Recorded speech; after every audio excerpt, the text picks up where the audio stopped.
students, how are you? I hope you are doing good in your homes and studying well. Now let us continue our topic. Today's topic is present perfect continuous tense. This tense is used to describe an action that began in the past, is still continuing and may extend into the future.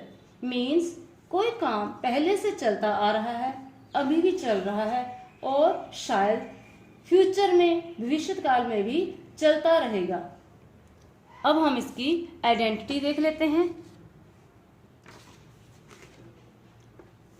समय से रहा हूं, समय से रही हूं, समय से रहे हैं।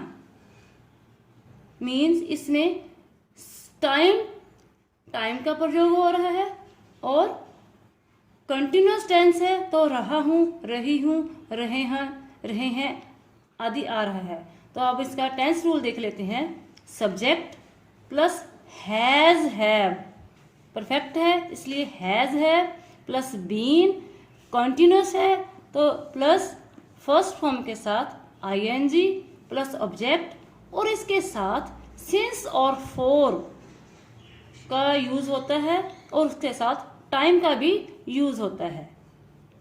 फॉर एग्जाम्पल, मैं इस गली में पिछले 4 सालों से रह रही हूं।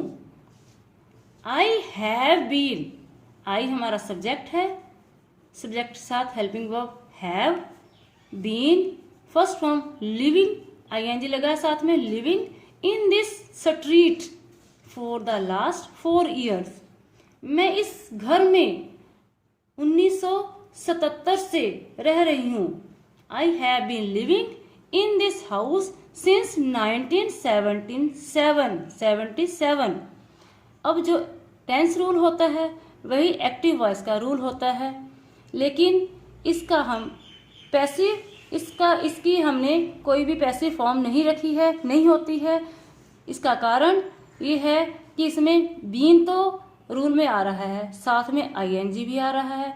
आईएनजी को जब हम इसका पैसिव में चेंज करते हैं तो आईएनजी ने बीइंग में चेंज होना होता है। तो बीइंग और बीइंग दोनों एक सेंटेंस में नहीं आ सकते, इसलिए इसका पैसिव फॉर्म नहीं बनता। सिंस और फॉर का यूज मैंने आपको पहले प्रपोजिशन में बताया था कैसे यूज होना है। ये समय के साथ आते हैं दोनों और उसका पॉइंट ऑफ टाइम और पीरियड ऑफ टाइम के साथ कोरिलेट करके इसको यूज करना होता है। अगर आपने प्रपोजिशन की वीडियो नहीं देखी तो पहले उसको देख लो, तभी आपको सिंस और फॉर को कैसे यूज करना है अच्छे से समझ आ जाएगा। अब हम इसका नेगेटिव रूल देख लेते हैं। वह पिछले 2 घंटों से नहीं पढ़ रहा है, इसमें नहीं आ गया। वह सुबह से क्रिकेट नहीं खेल रहा है। अब हम इसका टेंस रूल देखते हैं। सब्जेक्ट प्लस हैज है प्लस नॉट, क्योंकि ये नेगेटिव है, not plus been plus first form के साथ आईएनजी प्लस ऑब्जेक्ट, उसके साथ सिंस और फॉर का यूज होना है प्लस टाइम। वह पिछले 2 घंटों से नहीं पढ़ रहा है। He has not been reading for 2 hours। वह सुबह से क्रिकेट नहीं खेल रहा है। He has not been playing cricket since morning। जो हमारा टेंस रूल होता है वही हमारा एक्टिव वॉइस का रूल होता है और मैंने आपको इसके अफर्मेटिव रूल में बताया है कि इसका कोई भी पैसिव फॉर्म नहीं होता। अब हम इसका इंटेरोगेटिव रूल देख लेते हैं। इसकी पहचान तो सेम ही है।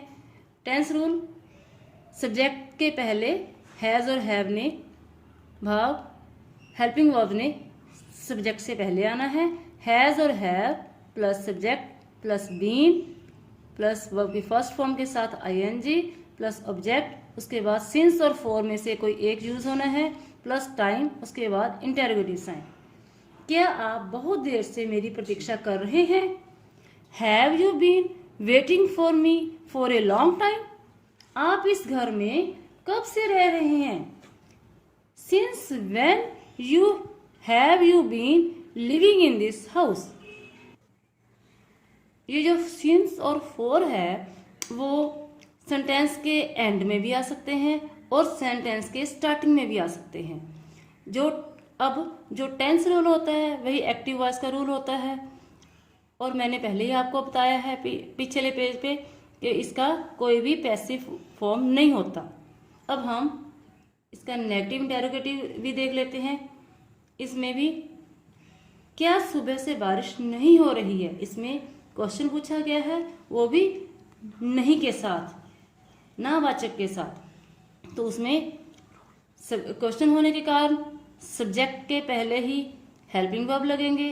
तो has, have plus subject plus not plus been, उसके साथ फर्स्ट फॉर्म के साथ ING plus object plus since और फॉर में से कोई एक plus time plus interrogative sign. क्या सुबह से बारिश नहीं हो रही है? Has it not been raining since morning. यहाँ पे हेल्पिंग वर्ब को हमने पहले रखा है, हैज, सब्जेक्ट इट, नॉट, उसके बाद बीन, फर्स्ट फॉर्म के साथ आईएनजी रेनिंग, उसके बाद ऑब्जेक्ट रेनिंग ही है, उसके बाद सिंस और फॉर में से कोई एक, टाइम हमने मॉर्निंग। यहाँ पे जो टाइम स्पेशलिटी है तो वो मॉर्निंग, यहाँ पे लॉन्ग टाइम। अब क्या बच्चा पिछले 3 घंटों से नहीं सो रहा है? Has the baby not been sleeping for 3 hours. यहाँ पे भी हैज और हैव सब्जेक्ट के पहले subject the baby, not, been, first form के साथ आईएनजी, स्लीपिंग, फॉर, सिंस और फॉर में से एक, फॉर 3 आवर्स टाइम, उसके बाद क्वेश्चन मार्क। जो हमारा टेंस रूल होता है वही एक्टिव वॉइस का रूल होता है, इसका भी कोई पैसिव फॉर्म नहीं बनती है। Thank you for watching my video. Stay tune, stay safe.